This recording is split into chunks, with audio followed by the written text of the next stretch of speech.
In this video, we continue with chapter 7.1, and we are going to continue to find eigenvalues and the corresponding eigenspaces.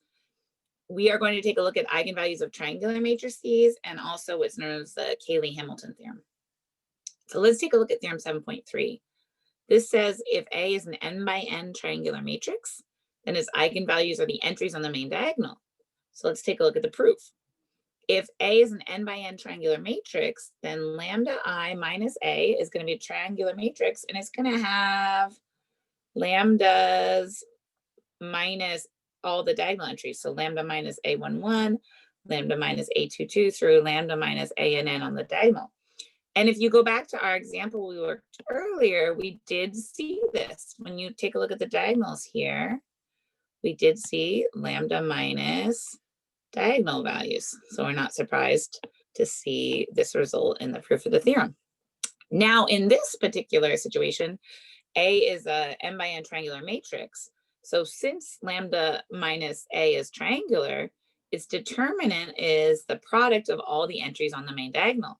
We saw that back in chapter 3. So the determinant is just the product of lambda minus A11 multiplied by lambda minus A22 all the way through lambda multiplied by lambda minus ANN. And this is from theorem 3.2 that we saw in chapter 3. So therefore, we can conclude the eigenvalues of A are the entries on the main diagonal, A11, A22 through ANN.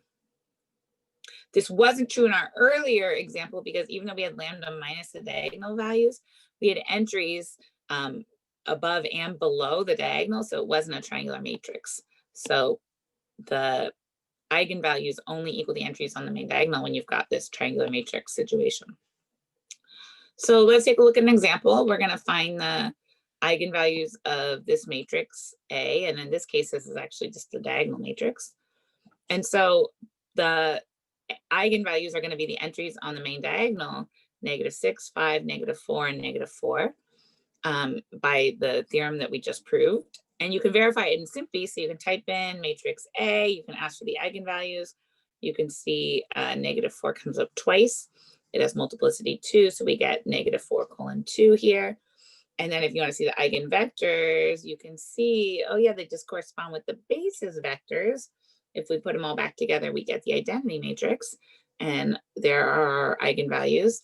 And since -4 has multiplicity 2, we get 2 vectors corresponding with the basis vectors that would correspond with columns 3 and 4 in our matrix.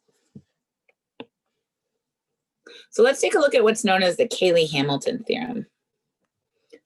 So this says that every square matrix satisfies its characteristic equation.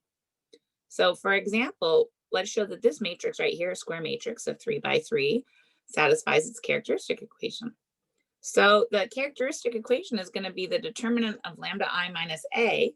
So we're going to have lambda minus 1, lambda minus 3, and lambda minus 1 on the diagonal. And then the other values, remember, switch signs because we're saying lambda I minus A. So the zeros minus the entries give us like a -2 and a +4 here. And then when we do cofactor expansion to get the determinant here, we get this trinomial, lambda cubed minus 5 lambda squared plus 15 lambda minus 27, all equal to 0. And so because we can factor this out with a cubed minus 5a squared plus 15a minus 27i, where these coefficients are just what we had here in our characteristic equation, we can plug in matrix A here and simplify. And after doing all the simplifications and the subtractions, you can see you end up with the 0 matrix as your solution. So we're able to say the theorem holds in this matrix. And so you could work through the same calculation for any square matrix and see this result that every square matrix satisfies its own characteristic equation.